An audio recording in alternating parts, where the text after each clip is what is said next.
ان اللہ ملائکتہ یصلون علی النبی یا ایھا الذین آمنوا صلوا علیہ وسلموا تسلیما فاعوذ باللہ من الشیطان الرجیم بسم اللہ الرحمن الرحیم۔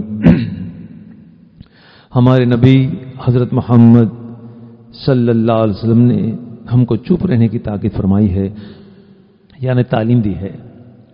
اللہ کے رسول صلی اللہ تعالی وسلم کا ارشاد ہے کہ جو چپ رہا نجات پا گیا۔ مقصد کہ بات کرے تو بھلی بات کرے، ورنہ خاموش رہنا ہی بہتر ہے۔ حضرت معاذ نے ایک بار پوچھا، اے اللہ کے رسول صلی اللہ علیہ وسلم، مجھے ایسا عمل بتا دیجئے جو جنت کے قریب کر دے اور جہنم سے دور کر دے، جنت سے قریب کر دے اور دوزخ سے دور کر دے۔ اللہ کے رسول صلی اللہ تعالی وسلم نے ارشاد فرمایا کہ تم نے بہت بڑی بات پوچھ لی ہے، اور وہ بڑی آسان بھی ہے، وہ بڑی آسان بھی ہے، لیکن جس پر اللہ آسان کرنا چاہے تو۔ پھر نبی کریم صلی اللہ تعالی وسلم نے حضرت معاذ کو 5 ستون پیش کیے دین کے۔ مثال کے طور پر ایمان ہے، نماز ہے، روزے ہے، اگر اللہ نے صلاحیت دی ہے تو زکوٰۃ ہے اور حج ہے۔ یہ 5 ستون پیش کیے، اور احکام بھی نبی کریم صلی اللہ تعالی وسلم نے پیش کیے۔ سارے احکام پیش کرنے کے بعد اللہ کے رسول صلی اللہ تعالی وسلم فرماتے ہیں کہ کیا یہ سارے احکاموں کی جڑ میں تمہیں بتا دوں؟ یہ سارے احکاموں کی جڑ تمہیں بتا دوں؟ پھر نبی کریم صلی اللہ علیہ وسلم نے زبان پکڑ کر کہا کہ اس کی حفاظت کرو، زبان کو قابو میں رکھو۔ یہ اللہ کے رسول صلی اللہ تعالی وسلم نے ارشاد فرمایا۔ حضرت معاذ تعجب کرنے لگے اور پھر عرض کیا، کیا اے اللہ کے رسول صلی اللہ علیہ وسلم، جو ہم سرسری طور پر بات کرتے ہیں، سرسری طور پر، تو جو سرسری طور پر بات کرتے ہیں کیا اس پر بھی ہماری پکڑ ہوگی؟ اس پر بھی ہماری پکڑ ہوگی؟ تو نبی کریم صلی اللہ تعالی وسلم نے ارشاد فرمایا کہ تجھ پر تیری مار ہوئے، تجھ پر تیری مار ہوئے۔ یہ محاورہ ہے عربوں کا۔ مثال کے طور پر جب بات چیت میں ہم کبھی کبھی کسی سے کہہ دیتے ہیں نا، ارے تیرا دماغ خراب ہو گیا، ارے کیا تیرا دماغ خراب ہو گیا، اتنا بھی نہیں سمجھتا ہے۔ دماغ تو خراب نہیں ہوتا ہے، دماغ تو بالکل صحیح چلتا ہے، لیکن تاکید کے لیے، تلقین کے لیے یہ اس طرح محاورہ استعمال کیا جاتا ہے۔ تو یہاں پر یہ محاورہ ہے کہ تجھ پر تیری مار ہوئے۔ پھر فرمایا کہ کیا زبان سے بڑھ کر بھی کوئی ایسی چیز ہے جو آدمی کو جہنم میں ڈھکیل دے، جہنم میں ڈال دے؟ یہاں سے پتہ چلا کہ انسان کے لیے زبان بڑی اہمیت رکھنے والی چیز ہے۔ اسی وقت حضرت معاذ رضی اللہ تعالیٰ نے طے کر لیا کہ ہو سکے تو اچھی بھلی بات کرے، ورنہ خاموش رہنا ہی بہتر ہے۔ ایک حدیث سے پتہ چلتا ہے کہ آدمی کچھ کلمات استعمال کرتا ہے زبان سے، اور وہ کلمات ایسے کلمات ہوتے ہیں جس پر اللہ راضی ہو جاتے ہیں، اللہ راضی ہو جاتے ہیں، اور اس کلمات کی وجہ سے اللہ تعالیٰ اس کے جنت میں درجے بلند کر دیتے ہیں، اور اس بندے کو احساس تک نہیں ہوتا۔ کلمات ایسے ہوتے ہیں جس پر اللہ راضی ہوتے ہیں اور اللہ تعالیٰ جنت میں درجے بلند کر دیتے ہیں، اور اس کو احساس تک نہیں ہوتا۔ اور پھر بندہ کبھی کچھ کلمات ایسے استعمال کر لیتا ہے جس کی وجہ سے اللہ کی ناراضگی ہوتی ہے، اللہ ناراض ہو جاتے ہیں، اور اس ناراضگی کی وجہ سے اور اس کلمات کی وجہ سے اللہ تعالیٰ اس کو جہنم میں جھونک دیتے ہیں، جہنم میں جھونک دیتے ہیں۔ اور یہاں تک روایت میں آتا ہے کہ جہنم میں پورب سے لے کے پشچم تک، یعنی اس سے لے کے ویسٹ تک، مشرق سے مغرب تک، اتنا اس کو جھونک دیا جاتا ہے۔ تو یہاں سے پتہ چلتا ہے کہ انسان کی زبان جو ہے بندے کو جنت تک بھی پہنچا دیتی ہے، اور یہی زبان بندے کو جہنم تک بھی پہنچا دیتی ہے۔ حضرت سفیان رضی اللہ تعالیٰ نے عرض کیا اللہ کے رسول صلی اللہ علیہ وسلم سے، حضرت سفیان نے نبی کریم صلی اللہ علیہ وسلم سے عرض کیا کہ اللہ کے رسول صلی اللہ علیہ وسلم فرمائیے کہ آپ کو آپ کی امت کے لیے سب سے زیادہ خوف کس بات کا ہے؟ آپ کو آپ کی امت کے لیے سب سے زیادہ خوف کس بات کا ہے؟ تو نبی کریم صلی اللہ علیہ وسلم نے ارشاد فرمایا کہ زبان کا ہے، زبان کا ہے۔ حضرت عبداللہ بن مسعود رضی اللہ تعالیٰ عنہ مشہور صحابی ہے، صفا مروہ کی صحیح کر رہے ہیں، صفا مروہ کی صحیح کر رہے ہیں۔ جب حاجی عمرے کے لیے جاتا ہے، حج کے لیے جاتا ہے، تو صفا مروہ کی صحیح کرتا ہے۔ 2 پہاڑیاں ہیں، 2 پہاڑیوں کے درمیان وہ صحیح کرتا ہے، صفا اور مروہ۔ لیکن جب اللہ کے چہیتے بندے، اہل دل اور اللہ کے چہیتے بندے، بزرگان دین جب صفا مروہ کی صحیح کرتے ہیں تو ان کی نظروں کے سامنے ماں ہاجرہ کا منظر سامنے آ جاتا ہے، ماں ہاجرہ کا منظر یاد آ جاتا ہے، ماں ہاجرہ کا منظر بالکل سامنے آ جاتا ہے۔ ماں ہاجرہ حضرت ابراہیم علیہ السلام جب ماں ہاجرہ کو ویرانے میں چھوڑا ہے، شیرخوار بچہ ہے، ویرانے میں چھوڑا ہے، کوئی ویرانے میں، ریگستان میں کوئی انسان نظر نہیں آتا ہے، پانی کا قطرہ کہیں نظر نہیں آتا ہے، کوئی پرسان حال نہیں ہے، کوئی اللہ کی ذات کے سوا پکار کو سننے والا نہیں ہے، ایسے ویرانے میں جب حضرت ابراہیم علیہ السلام نے ماں ہاجرہ کو چھوڑا تو ماں بے بس ہو گئی، شیرخوار بچہ ہے، صاحب میں دودھ پیتا بچہ ہے، تعجب کرنے لگی اور حضرت ابراہیم سے پوچھنے لگی یہاں پر ہمیں کیوں چھوڑتے ہو؟ تو ابراہیم علیہ السلام نے کچھ جواب نہیں دیا، اس لیے کہ اللہ کا حکم نہیں تھا۔ پھر پوچھا کیا ہم سے کوئی خطا ہو گئی؟ تو خاموش۔ کیا کوئی غلطی ہو گئی؟ تو خاموش۔ پھر ماں ہاجرہ پوچھتی ہے، دل میں یہ احساس ہوا کہ شاید اللہ کا حکم ہو، ابراہیم اس کی وجہ سے یہ کر رہے ہیں، تو نرمی سے آنکھوں میں پانی تھے اور پوچھا کہ کیا یہ اللہ کا حکم ہے، یہ اللہ کی مرضی ہے؟ تو حضرت ابراہیم علیہ السلام نے پلٹ کر کہا کہ ہاں یہ اللہ کی مرضی ہے، یہ اللہ کی مرضی۔ آنکھوں میں پانی آ گئے، اسی وقت ماں ہاجرہ نے دامن کو چھوڑ دیا، حضرت ماں ہاجرہ نے۔ اب حضرت ابراہیم علیہ السلام تو رخصت ہو گئے، یہاں پر ماں ہاجرہ ہے، مشق میں تھوڑا سا پانی ہے اور کچھ کھجور ہے، یہ لے کر بیٹھی ہے۔ رات بھر تو نکل گئی، صبح جب ہوئی تب تک تو کھجور بھی ختم ہو گئی، پانی بھی ختم ہو گیا، سورج نکلا ہے، سورج اپنا جلال بتا رہا ہے۔ اب بچہ جو معصوم بچہ حضرت اسماعیل علیہ السلام پانی کی وجہ سے تڑپ رہے، لال ہو گئے، زبان سوکھ چکی ہے۔ ماں ہاجرہ نے دیکھا کہ پانی تو بالکل کچھ بھی نہیں، کچھ قطرے تھے مشق میں، وہ بھی نچوڑ کر حضرت اسماعیل کے منہ میں ڈال دیے، لیکن اس کے باوجود حضرت اسماعیل علیہ السلام بے بس تھے، درد بھرے انداز میں رو رہے تھے۔ اس درد کو دیکھ کر ماں بھی بالکل بے قرار ہو گئی، پانی میں لاؤں کہاں سے، سوچ رہی کہ کہاں جاؤں۔ احساس ہوتا ہے کہ شاید ہو سکتا ہے کہ صفا کے پہاڑی پر ہو پانی، وہاں بھاگ کر جاتی ہے تلاش کرنے کے لیے، یہاں وہاں نظر مارتی ہے لیکن پانی کہیں نظر ان کو نہیں آیا۔ صفا سے پھر مروہ کی طرف دیکھتی ہے کہ شاید وہاں پر پانی ہو، مروہ کی طرف جاتی ہے لیکن وہاں پر بھی پانی نظر نہیں آتا ہے۔ حاجی جب صفا مروہ کی صحیح کرتے ہیں پتہ چلتا ہے کہ صفا اور مروہ کے درمیان میں کتنا وقفہ ہے، صفا اور مروہ کے درمیان کتنا فاصلہ ہے، یہ حاجی جب صفا مروہ کی صحیح کرتے ہیں تب پتہ چلتا ہے۔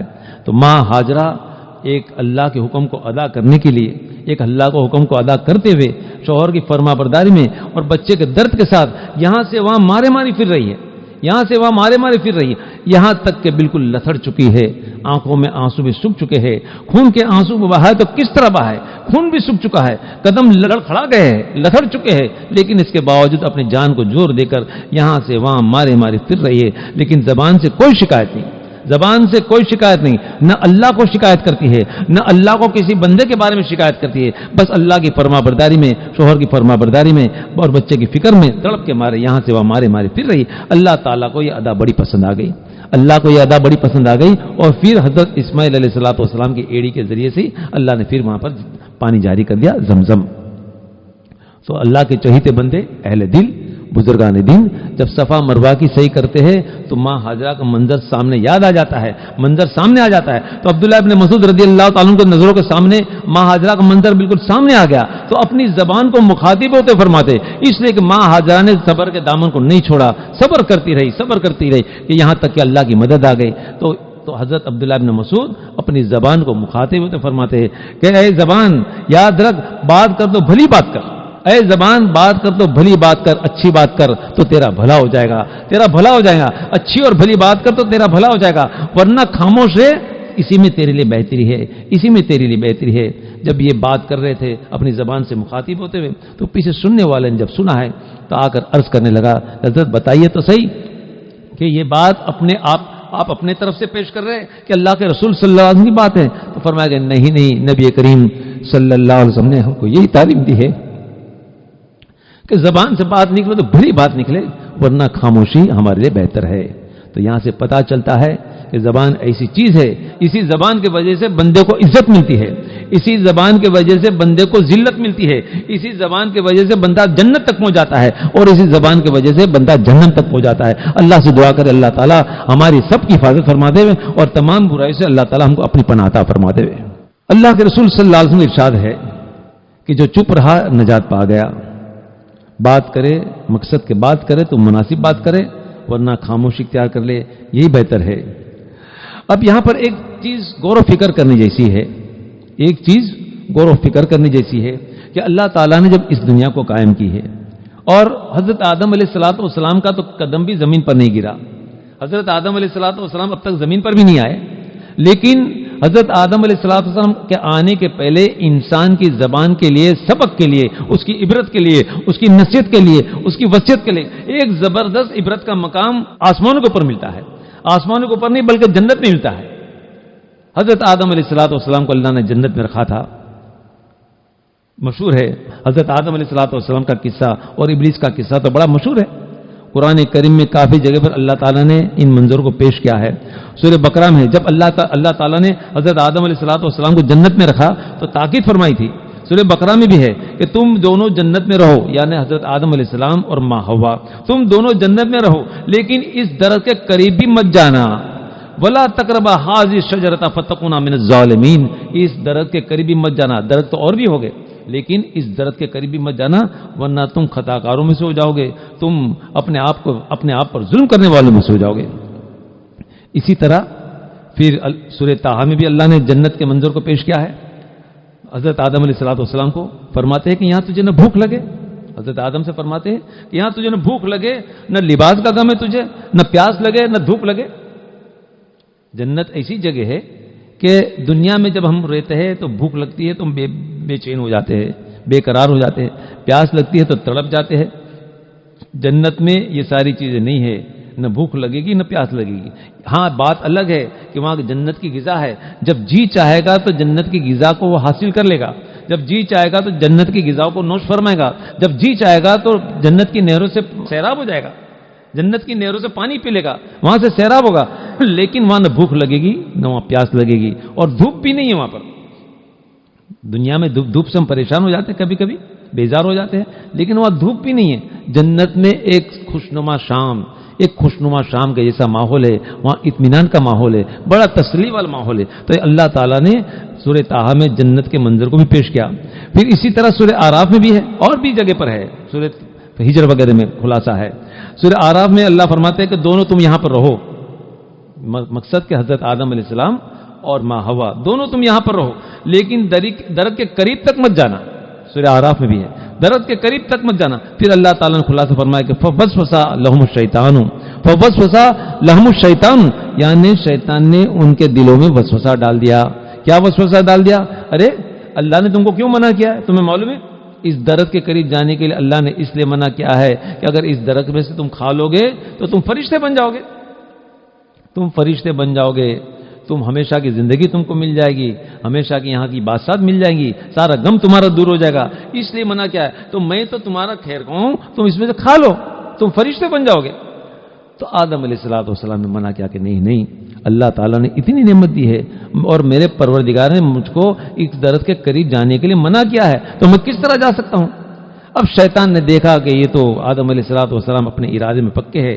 اب اس نے پیترا بدلا اور بڑبڑاہٹ کرنے لگا اور کہنے لگا کہ خدا پاک اللہ کی قسم کھا کے کہتا ہوں، میں اللہ کی قسم کھا کے کہتا ہوں کہ میں تو تمہارا خیر خواہ ہوں، وقاسمہما انی لکما لمن الناصحین.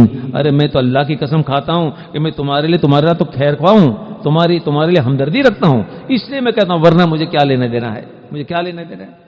اب آخر کار یہ جب بڑبڑانے لگا تو آدم علیہ الصلوۃ والسلام کے ذہن سے بات نکل گئی کہ اللہ نے قریب جانے کے لیے بھی منع کیا ہے.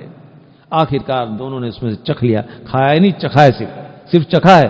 جیسے چکھا ہے تو لباس جنت کا لباس غائب ہو گیا، جیسے چکھا ہے ویسے جنت کا لباس نکل گیا، غائب ہو گیا. اب تعجب کرنے لگا حضرت آدم علیہ الصلوۃ والسلام. یہاں سے پتا چلتا ہے جنت میں سب سے پہلے اللہ کی جھوٹی قسم کھانے والا شیطان ہے. جنت میں سب سے پہلے اللہ کی جھوٹی قسم کھانے والا شیطان ہے. سب سے پہلے جنت میں جھوٹ بولنے والا شیطان ہے. سب سے پہلے جنت میں فریب دینے والا شیطان ہے. شاید اس کے بعد کسی کی نوبت بھی نہیں آئے گی. اب سوچنے کی بات یہ ہے کہ کیا ہم جھوٹی اللہ کی قسم کھاتے یا نہیں کھاتے؟ ہم جھوٹی قسم اللہ کی تجارت کے لیے کھاتے ہی نہیں کھاتے. مال بیچنے کے لیے ہم جھوٹی قسم کھاتے، اللہ کی نہیں کھاتے.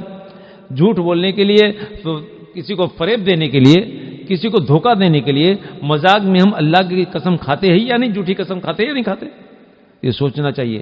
تو یہاں پر سوچنے کی ضرورت ہے کہ ہم کسی ایک نیک انسان کی اتباع کر رہے ہیں کہ شیطان کی اتباع کر رہے ہیں. تو یہاں شیطان نے جب جھوٹی قسم کھائی ہے تو احساس ہوا کہ جھوٹی قسم کیوں کھاتا ہوگا. وہ بھول گئے کہ درخت کے قریب بھی نہیں جانا چاہیے. اس میں سے چکھ لیا. جیسے چکھا ہے تو جنت کے لباس غائب ہو گئے, جنت کے لباس اتر گئے. اب یہ ہکے بکے ہو گئے, ہکے بکے ہو گئے. تو جنت کے دوسرے درختوں کے پنے لے کر, بڑے بڑے پنوں کو لے کر اپنے جسم کو ڈھانپنے لگے. جب ڈھانپنے لگے تو اس وقت اللہ تعالیٰ نے پکارا, وہ ناداہما ربہما, پھر ان کے پروردگار نے پکارا, وہ ناداہما ربہما. اللہ نے فرمایا, اے آدم کیا ہم نے نہیں کہا تھا کہ اس درخت کے قریب بھی مت جانا؟ کیا ہم نے نہیں کہا تھا کہ اس درخت کے قریب بھی مت جانا؟ شیطان تمہارا کھلا اور دشمن ہے. اب جیسے پکاری, اللہ نے پکارا ہے. ایک تو ڈر گئے تھے, لباس اتر چکا تھا, پریشان ہو گئے تھے. اب اللہ کی طرف سے پھر سوال ہوتا کہ کیا ہم نے نہیں منع کیا تھا آپ کو؟ اب تو ڈر گئے, کانپ گئے, بالکل بے بس ہو گئے. آدم علیہ السلام کو جب اللہ نے پکارا تو اس درخت کو چھوڑ کر پلٹ کر بھاگے اور جنت میں بھاگنے لگے. جب بڑی دوری تک پہنچ گئے تو ایک درخت نے ان کو روک لیا.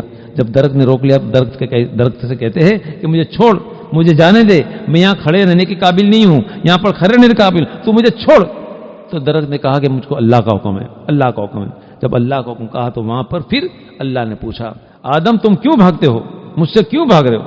تو فرمایا, آدم علیہ السلام نے چہرے کو جھکا دیا, آنکھوں میں پانی تھے, رو کر کہتے کہ اللہ میں بڑا پریشان ہوں, میں بڑا پریشان ہوں, میں بڑا پشیمان ہوں, میں بڑا شرمندہ ہوں, تیری ذات کے سامنے, تیری پاک ذات کے سامنے کھڑے رہنے کے لیے قابل نہیں, اس لیے میں بھاگ رہا تھا. پھر بچے کی طرح رونے لگے اور انہوں نے خاموشی اختیار کر لی. بس اللہ تعالیٰ کو یہ ادا بڑی پسند آئی. ان کا رونا, ان کی پشیمانی, ان کا پریشان ہونا اتنا پسند آیا کہ اللہ تعالیٰ نے ان کو درگزر کر دیا. پھر جب اللہ نے چاہا تو پھر وہ الفاظ بھی سکھا دیے کہ ربنا ظلمنا انفسنا وان لم تغفر لنا, وہ الفاظ بھی سکھا دیے. تو یہاں سے پتہ چلتا ہے کہ ایک طرف تو جنت میں ہم کو یہ منظر ملتا ہے حضرت آدم علیہ السلام کا کہ خطا تو ہوئی, لیکن جب پوچھا گیا تو شرمندگی محسوس کی, پشیمانی پیش کی, رونے لگے, پشیمان ہونے لگے, سر کو جھکا دیا. جب سر کو جھکا دیا تو اللہ کو رحم آیا اور اللہ نے ان کو بخش دیا, ان کو درگزر فرما دیا. دوسری طرف یہ منظر آتا شیطان کا کہ جب اللہ نے حضرت آدم علیہ السلام کا بدن, جسم مٹی کی حالت میں تھا اور روح پھونکنی تھی اللہ کو, تو اللہ نے حکم دیا فرشتوں کو کہ دیکھو میں جب اس آدم کے جسم میں اپنی روح پھونک دوں, جب اپنی روح پھونک دوں تو سارے فرشتے آدم کو سجدہ کرنا. جب اللہ تعالیٰ نے روح پھونکی ہے تو حضرت آدم علیہ السلام کی زبان سے نکلا الحمدللہ. فرشتوں نے تعجب کیا. جب انسان کی زبان جب شروع ہوئی تو اللہ کے تعریف سے, اللہ کا کلام شروع ہوتا ہے تو اللہ کی تعریف سے, الحمدللہ سے. نماز شروع ہوتی ہے تو الحمدللہ سے شروع ہوتی ہے. تو سارے اچھے کام جو ہے اللہ کی تعریف سے شروع ہوتے ہیں. تو آدم علیہ السلام کی زبان سے نکلا الحمدللہ. اسی وقت سارے فرشتوں نے سجدہ کر دیا. بڑے مقرب فرشتے بھی ہے, سارے آسمان کے فرشتے ہیں, سارے کے سارے فرشتوں نے سجدہ کیا, ایک بھی فرشتہ باقی نہیں رہا. لیکن ابلیس نے سجدہ نہیں کیا. اللہ نے پوچھا کہ کیا بات ہے؟ سارے فرشتوں نے سجدہ کیا اور تو نے سجدہ نہیں کیا, جبکہ میرا حکم تھا. امر قرآن میں ہے کہ جبکہ میرا حکم تھا سارے فرشتوں نے سجدہ کیا لیکن تو نے سجدہ نہیں کیا, جبکہ میرا حکم کیا. کس بات نے تجھ کو روکا؟ تو فخر کرنے لگا, فخر کے ساتھ کہنے لگا کہ انا خیر منہ, میں اس سے بہتر ہوں. اللہ نے فرمایا اچھا تو اس سے بہتر ہے, کس طرح بہتر ہے؟ تو پھر کہتا ہے خلقتنی من النار, ارے مجھ کو تو تو نے آگ سے بنایا, وخلقتہ من طین, اور اس کو تو مٹی سے بنایا تو نے مٹی سے بنایا. اللہ نے کہا اچھا تو فخر کرتا ہے, تو بڑی بات کرتا ہے, تو بڑی اونچی بات کرتا ہے, چل فخروج, نکل جا یہاں سے, یہاں سے نکل جا. یہاں فخر کرنے والے, بڑی بات کرنے والے اور گمنڈ کرنے والے کے یہاں پر ذرا برابر بھی جگہ نہیں. اللہ تعالیٰ نے شیطان کو راندے دربار کر دیا اور فرمایا کہ انکا من الصاغرین, بے شک تو ذلیلوں میں سے ہے. انکا من الصاغرین, بے شک تو ذلیلوں میں سے. پھر اللہ نے ارشاد فرمایا کہ قیامت کے روز تک تیرے گلے میں میری لعنت کی توق رہے گی. قیامت کے روز تک تیرے گلے میں میرے لعنت کی توق رہے گی, یعنی اللہ کی لعنت رہے گی قیامت کے روز تک. تو بزرگوں, دوستوں اور میری ماں بہنوں, دونوں منظر ہمارے سامنے ہے. دونوں منظر جنت کے ہے. ایک طرف آدم علیہ السلام کا ہے, دوسری طرف شیطان کا ہے. ایک طرف آدم علیہ السلام نے سر کو جھکا دیا, اللہ نے ان کی ادا کو پسند کر لی, اللہ نے ان کی بخشش کر دی, اللہ نے ان کو درگزر کیا. اور اس نے سر کو بلند کیا تو اللہ تعالیٰ نے ان کو ذلیل کر دیا اور راندے دربار کر دیا, یہاں تک کہ قیامت کے روز تک اس کے گلے میں لعنت کی توق کرے گی. بزرگوں, دوستوں اور میری ماں بہنوں, تو یہاں پر اللہ کے رسول صلی اللہ تعالی وسلم ارشاد فرماتا ہے کہ جو چپ رہا نجات پا گیا, جو چپ رہا نجات پا گیا.